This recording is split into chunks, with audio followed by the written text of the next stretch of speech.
जोधपुर के जलीवाड़ा गांव के एक उपकेंद्र में सहायक नर्स के पद पर तैनात भावरी देवी साधारण परिवार से थी, लेकिन राजस्थानी फिल्मों में नाम कमाने की महत्वाकांक्षा के चलते ड्यूटी छोड़कर शूटिंग पर चली जाती थी। ड्यूटी से गायब रहने पर उसे सस्पेंड कर दिया गया, लेकिन मलखान सिंह व मंत्री महिपाल मदेरना की मदद से उसने निलंबन को रद्द करवा लिया। इसके बाद से तीनों के बीच नजदीकियां शुरू हो गयी।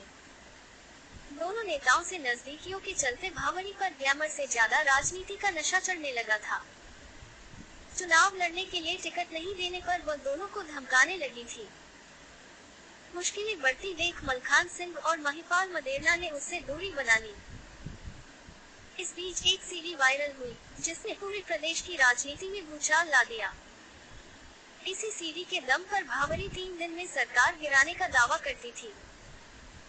इसी कारण मलखान व महिपाल से उसकी दुश्मनी बढ़ गई और फिर उसका अपहरण कर हत्या कर दी गई। भावरी के साथ मदेरना की सीडी सार्वजनिक हुई तो तत्कालीन मुख्यमंत्री अशोक गहलोत ने मदेरना को मंत्रिमंडल से बर्खास्त कर दिया था। भावरी देवी सितंबर में लापता हो गई थी। पति अमरचंद ने आरोप लगाया कि जल संसाधन मंत्री महिपाल मदेरना के इशारे पर भावरी का अपहरण किया गया है। हालांकि बाद में अमरचंद भी इस मामले में लिप्त पाया गया था। सीबीआई जांच में सामने आया कि बोरुंदा निवासी भावरी देवी 1 सितंबर को दोपहर 1 बजे अपने घर से रवाना हुई। वह सोहनलाल बिश्नोई से कार सौदे के पैसे लेने जा रही थी। करीब 4 बजे सोहनलाल ने उसे अपनी गाड़ी में बैठाया और कई घंटे एक से दूसरे स्थान पर घुमाता रहा। कार में शहाबुद्दीन व कुंभाराम उर्फ बलदेव भी मौजूद थे। सोहनलाल जयपुर में महिपाल मदेरना के मकान के आसपास मंडरा रहे सहीराम व उमेशाराम से भी बात करता रहा। दरअसल सहीराम ने भावरी को ठिकाने लगाने की जिम्मेदारी विश्वनाराम बिश्नोई व उसकी गैंग को सौंप रखी थी। इनका काम भावरी को विश्वनाराम को सौंपना था, लेकिन कार में शहाबुद्दीन के मौजूद रहने के कारण विश्वनाराम भावरी को नहीं लेना चाहता था। ऐसे में विश्वनाराम को मनाने में समय निकलता चला गया। इस बीच भावरी के दबाव देने पर ये लोग बोरुंदा रवाना हो गए। सीट के बीच दबा दिए थे गर्दन और सिर। बोरुंदा पहुंचने से पहले विश्वनाराम भावरी को ले जाने के लिए तैयार हो गया। उसी समय बलदेव ने गाड़ी को घुमाया तो भावरी को शक हो गया और उसने चलती गाड़ी का दरवाजा खोल नीचे कूदने की कोशिश की।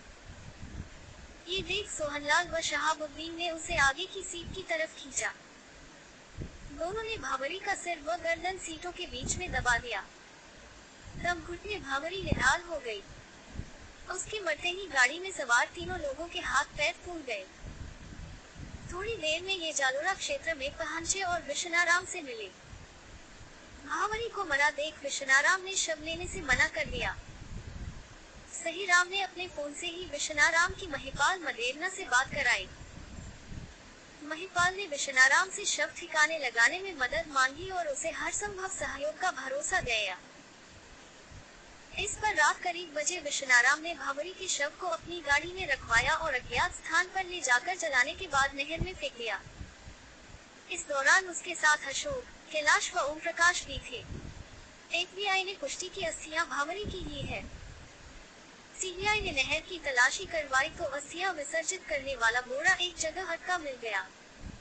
इसमें कुछ ही अस्थियां बची थी। जांच के लिए सीबीआई ने भावरी के बेटे व बेटी के डीएनए के साथ भावरी की अस्थियों को अमेरिका में एफबीआई के पास भेजा। एफबीआई ने जांच के बाद पुष्टि कर दी कि ये अस्थियां भावरी की ही है। इससे स्पष्ट हो गया कि भावरी अब जिंदा नहीं है।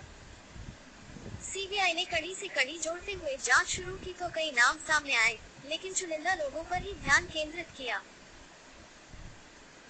आखिरकार सहीराम, उमेशाराम, महिपाल मदेरना, विश्वनाराम, सोहनलाल, मलखान सिंह बिश्नोई, उसका भाई परसराम और भावरी के पति अमरचंद सहित लोगों को गिरफ्तार कर लिया गया। सबसे अंत में इंदिरा बिश्नोई पुलिस के हत्थे चढ़ी। हत्या, शव जलाने और ठिकाने लगाने के आरोपी। अपहरण व हत्या की साजिश। सीडी कांड के बाद महिपाल मदेरना, मलखान सिंह, परसराम बिश्नोई, इंदिरा बिश्नोई, भावरी के पति अमरचंद, सोहनलाल, कुंभाराम, शहाबुद्दीन ने अपहरण व हत्या की साजिश रची। इसका मुख्य सूत्रधार सहीराम था। उमेशाराम ने सहीराम का सहयोग किया था। लाश ठिकाने लगाने के लिए विश्नाराम, कैलाश जाखड़, अशोक, ओम प्रकाश ने मिलकर भावरी के शव को जलाया और उसकी राख को नहर में बहा दिया था। पैसों का लेन देन। दिनेश और पुखराज की पैसों के लेन देन में भूमिका सामने आई। एक आरोपी रेशमाराम भी था, जो इंद्रा का सहयोगी था। उसे पूर्व में जमानत मिल चुकी थी।